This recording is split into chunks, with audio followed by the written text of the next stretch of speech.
Title cover पर मत जाइए दोस्तों। जैसा कि आप टाइटल देख रहे हैं, ये बहुत एक शानदार कॉमिक्स है और स्टोरी इसकी उतनी ही शानदार और बेहतरीन।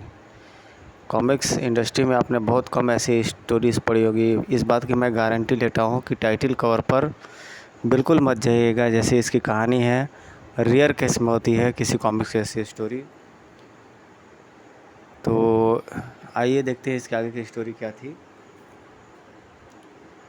गीतांजलि की दहेज हत्या के मामले में लेकर महिला संगठन दल की अध्यक्षा मोनिका के नेतृत्व में आज पुलिस हेडक्वार्टर पर जमकर नारेबाजी हुई थी। उसके बाद मेयर का घेराव किया गया था और इन सब कार्यों से फारिग होकर मोनिका टैक्सी पकड़कर घर की ओर चल पड़ी थी। मगर बदकिस्मती से टैक्सी खराब हो जाने से वो पैदल ही बढ़ रही थी घर की ओर कि तभी Urvashi Urvashi take it easy. तो यहाँ पे एक सॉन्ग सुनाई देता है, अबे असली नाम से बुला। फायर ब्रांड बिल्कुल राइटर्स थे, बिल्कुल फायर आग की तरह लिखते थे, जिसमें तरुण कुमार वाही जी थे और संजय गुप्ता, मनु जी और मनीष गुप्ता जी थे। बिल्कुल जिसको बोला जाता है rarest of the greatest legend characters of comics industry of India.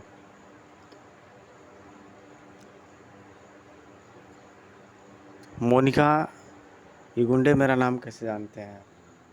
चिड़िया से दबोच ली गई मोनिका काले बास के खिलाफ बहुत नारेबाजी कर रही थी। काले बास के खिलाफ बहुत नारेबाजी कर रही थी और सबसे आगे आगे उड़ रही थी। क्यों? छोड़ मुझे, अब तेरे सारे पंख उतर देंगे। क्यों भाई झल्ले, पंख उतारने का काम कौन शुरू करेगा? हम सारे। उफ, हा। यार बोलो, ये भगवान ने लड़की क्यों बनाई, वो भी इस जैसे सुंदर ही। इन चारों की शक्ति के आगे मैं खुद को बेबस पा रही हूँ और सहसा ही उस स्वर की ओर उठ गई सबकी निगाहें। अब चीखने चिल्लाने का भी यहाँ कोई मतलब, क्योंकि इन शैतानों ने मेरे मुंह पर कपड़ा ठूस दिया है। सहसा ही उस स्वर की तरफ उठ गई सबकी निगाहें। छिन छिन खर सर। चूड़ियाँ, ये चूड़ियाँ किसने फेंकी, पर किसके लिए फेंकी? तुम्हारे लिए। उफ, बिना बोले आते ही मारना शुरू कर दिया। पड़ाक। एक अकेली लड़की पर चार अच्छे अपनी ताकत आजमा रहे थे। आओ, मैं भी अकेली हूँ कमीनों, पर ध्यान रहे मैं यहाँ तुम्हें चूड़ियाँ पहनाने आई हूँ। मुझे तुम सब में रितेश दिखाई पड़ता है, वो कमीना इंसान जो दुर्भाग्य से मेरा पति बन गया था। करोड़पति बाप की इकलौती बेटी का कसूर सिर्फ इतना था कि वो उसे की प्यार कर बैठी थी, जिसकी निगाहें उसके बाप के अपार दौलत पर थी। और फिर उस शाम को ही लिफ्ट दुर्घटना, जो कि परिणाम थी मेरे पिता की हत्या की ज़बरदस्त साजिश का, जिसे रचा था रितेश ने, उस शैतान ने जिसे ज़िंदगी का प्रत्येक सुख हासिल था, उसी दौलत पर जिसे वो करोड़पति बाप पहले ही अपने बेटी के नाम कर चुका था। धाड़। मगर मेरी बदनसीबी कि मैं उस साजिश के बारे में तब जान पाई जब मौत खुद मेरे सामने खड़ी थी। जहर नहीं रितेश, तुम ऐसा नहीं कर सकते। जहर दे दिए गए थे मुझे, मगर जहर से भी ज़्यादा विषैले थे वे शब्द जिसमें वे मेरे पिता का हत्यारा होना भी कबूल कर रहा था। माथे की बिंदिया से लेकर पाँव के बिछुए तक सब सिर्फ तुम्हारा नाम रचा बसा है। तो तुम बेवफाई कैसे कर गए? शायद दौलत का जहर तुम्हारी रगों में कमीनापन बनकर उतर गया। उफ रितेश, ये तुमने क्या किया? और तब रितेश के उस पालतू जानवर में देखी मैंने वफा, जो अपने मालिक की इस बेवफाई पर कुपित हो गया था। टाइगर, ये क्या कर रहा तू? तुझे मैंने बचपन से पाला है। वाह वाह। उस शैतान के हाथ पर गोली चलाने पर भी नहीं थरथराया वो, लेकिन मेरी पिस्टल की गोली ने उसकी पिस्टल को उसके हाथ से निकाल दिया था। तुम मुझ पर गोली नहीं चला सकते, तुम मेरी पत्नी हो। और यह सुनकर जैसे मेरे शरीर का पूरा जहर मेरे चेहरे पर उमड़ आया। उसकी बात का जवाब मैंने पिस्टल की सारी गोलियों को उसके सीने में उतार कर दिया। धाए धाए धाए धाए धाए। फिर बेहोश होकर गिरने से पहले देख पाई थी वो अद्भुत दृश्य। बुरी तरह घायल टाइगर एक डॉक्टर को लेकर आ पहुंचा था। क्या उसे जानवर कहना ठीक था, जिसने मेरी खातिर अपना बलिदान कर दिया था?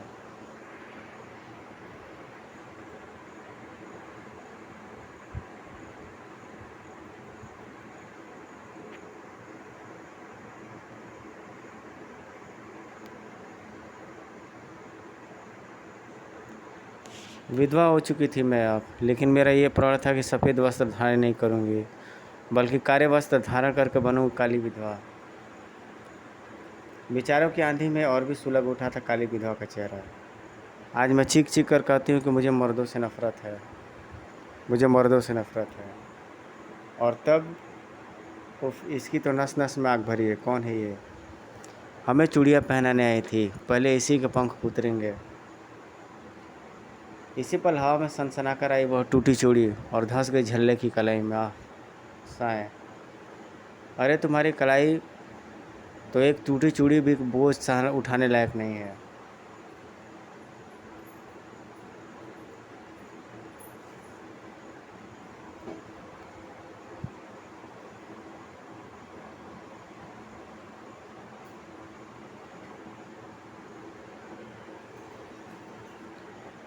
इसकी तो नस नस में आग भरी है। कौन है ये? और दावा तुम तलवार उठाने का कर रहे हो डोगा? ओ ये तो वही है। डोगा भी आ गया, अब भागो। गली के सारे आवारा कुत्ता इकट्ठा होकर यहाँ कैसे आ गए? उफ उफ गुर्र। काली येलो चूड़ियाँ इन्हें पहना दो काली। और तुम इतनी रात गए अकेली घूमने की हिम्मत मत जुटाया करो। वो तो शुक्र है कि यहाँ घूमते एक कुत्ते ने मुझे घटना की जानकारी दे दी थी। Woof woof. मोनिका घर पहुँची तो इंस्पेक्टर चीता उस वक्त भी घर नहीं पहुँचा था। कल नाइट ड्यूटी, फिर दिन भर महिला संगठन में प्रदर्शन, फिर शायद किसी और केस के कारण घर नहीं आया भैया। पलकें मूंद कर गुम हो गई थी मोनिका सूरज से कल रात हुई मुलाकात के विचारों की आंधी में। सूरज नाम मुझे मेरी सोनू ने दिया। तुम सोनिका को वह सब बताओगी न मोनिका, क्योंकि मेरा दिल कहता है कि वही मेरी सोनू है। जानने के लिए पढ़े काली विधवा व खराब कानून। बुरी तरह से फफक उठी तब मोनिका। नहीं सूरज, सोनूज को कुछ नहीं बताऊंगी मैं, क्योंकि मैं तुझे प्यार करती हूँ। सामने इंस्पेक्टर चीता था। उफ, कल से आंख भी झपका कर नहीं देखी। और आगे एक शब्द भी और आगे न सोच पाई वह कि डोरबेल की आवाज़ ने उसे उठने पर मजबूर कर दिया। मोनिका, तू पहले मेरे लिए एक कप कॉफ़ी तैयार कर दे, खाना फिर मैं नहाने के बाद ही खाऊंगा। मगर मोनिका, आज तूने देर से आने पर मुझसे अपना गुस्सा जाहिर नहीं किया। और उछल पड़ा चीता बहन की आंखों में आंसू देखा। तू रो रही है? नहीं तो भैया। मुझसे छिपा रही है पगली। अरे मुझसे तो वो आंसू भी नहीं छिपते जो दिल के गुब्बार के साथ मचलते तो हैं मगर बहते नहीं। और फूट पड़ी मोनिका। 10 सालों से तुम मचलते ही तो रहते मगर अब ये बह जाना चाहते हैं भैया। 10 सालों से कोई दुख मन में दबाई थी और तू खुद को चीता कहने वाला ये इंस्पेक्टर चीता समझ ही ना सका कुछ। और तब मोनिका की बात सुनकर और भी ज़ोर से उछला इंस्पेक्टर चीता। भैया, मैं शादी करना चाहता हूँ। शादी?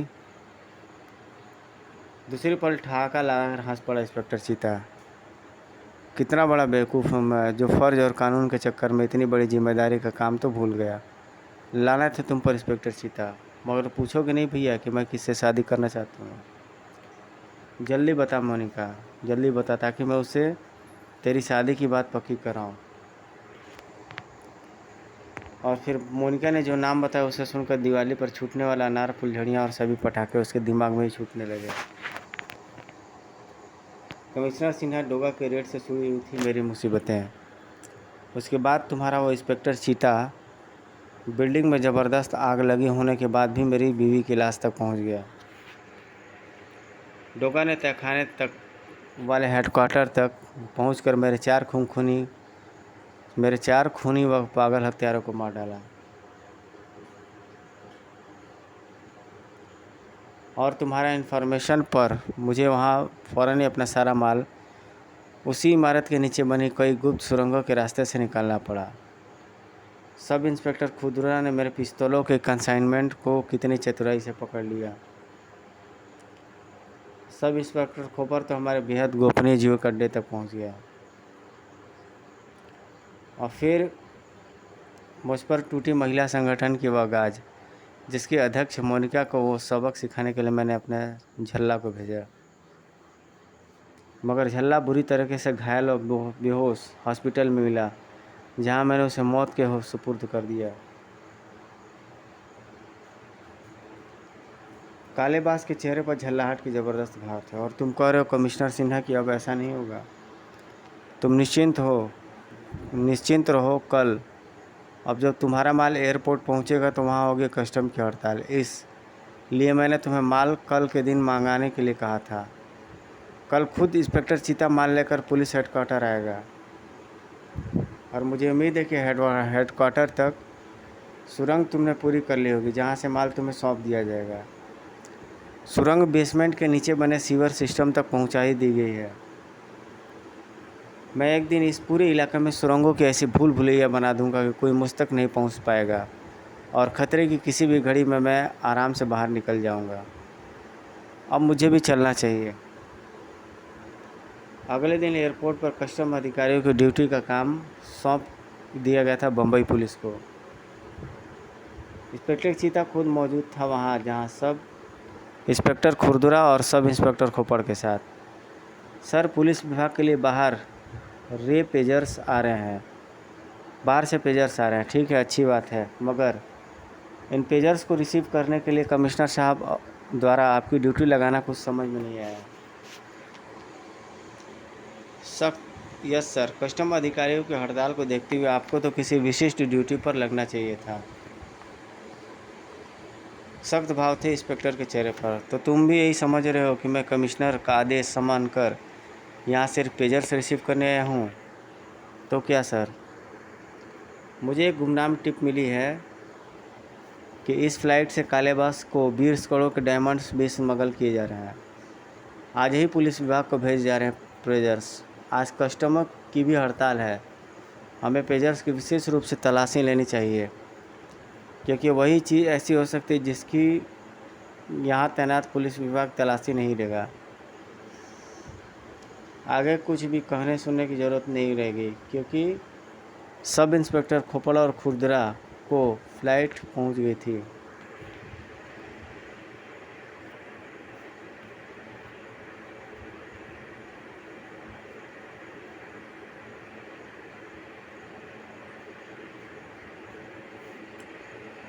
हाँ सूरज,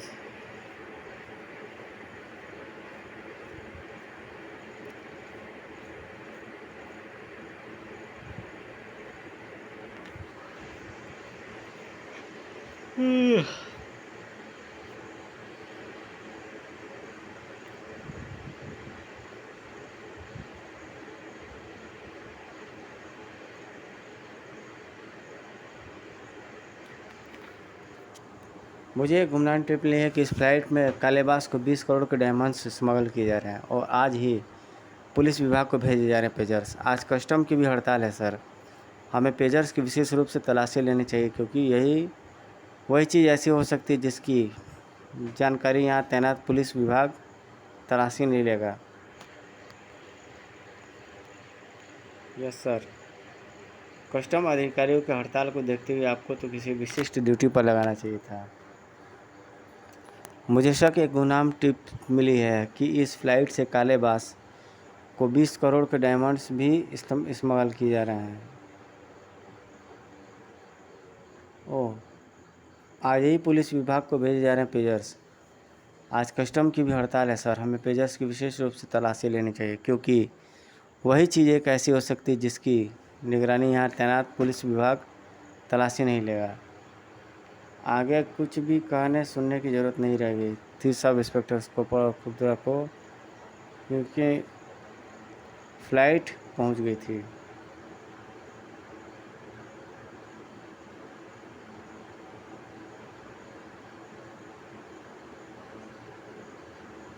बहुत ही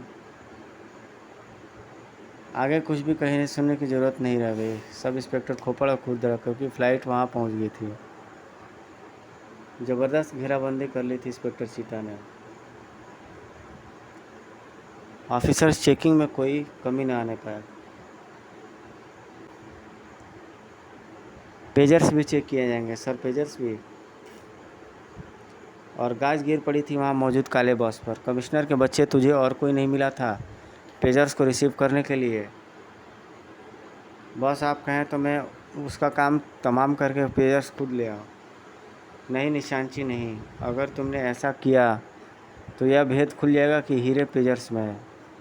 तब कमिश्नर फंस जाएगा और भविष्य में हमारा बहुत नुकसान होगा। पेजर्स वाला बक्सा चेकिंग के लिए खोला जा रहा है काले बास, और चीता पेजर्स को एक्सरे मशीन के आगे जरूर गुजारेगा। सर, लगता है हमारा शक सही है, क्योंकि विमान के सारे यात्री अपने सामान से चेकिंग के बाद जा चुके हैं और हीरे नहीं मिले। इसे इंस्पेक्टर चीता का दुर्भाग्य कहें या काले बास की खुशमती। बॉम्बे पुलिस वापस जाओ। हड़ताली कस्टम अधिकारियों का एक हुजूम नारेबाजी करता वहाँ पहुँच गया था। बम्बई पुलिस है और इंस्पेक्टर चीता तब तक समझ चुका था अब पुलिस विभाग के लिए कस्टम को संभाले रखना मुश्किल होगा। खोपड़ खुर्दरा, तुम ये पेजर्स हेडक्वार्टर ले जाओ। Yes sir. सर, पेजर से संबंधित आँख से एक गुप्त संकेत मुझे दे रहा है, यानी अब मुझे एक काम करना होगा। और तभी कुछ देखकर लोमड़ी की तरह एक लपक एक तरफ झपट पड़ा इंस्पेक्टर चीता। काले बास यहाँ वेश बदल कर आया है, मुझे इसे गिरफ्तार करके उसकी यहाँ मौजूदगी साबित करनी होगी, ताकि हीरे मिलने पर इसका जुर्म साबित हो जाए। रुक जाओ काले बास, हरी अप निशानची, हरी अप। कार दौड़ाओ, उस कमबख्त ने हमें पहचान लिया है। गोली की तरह इंस्पेक्टर चीता को भी जीप लग गई थी कार के पीछे। निश्चिंत रहो काले बॉस, तुम गली को पार नहीं कर पाएगा इंस्पेक्टर चीता। फ्रेंच इधर ज़बरदस्त ढंग से ब्रेक लगाने पड़े थे चीता को। उफ, ऐन वक्त पर वह बच्चा मेरे सामने आ गया। और तब इंस्पेक्टर चीता ने देखी वह सूरत। कानून के लंबे हाथों को तक मुजरिमों की गर्दन पहुंचने में हमेशा ही देर हो जाती है।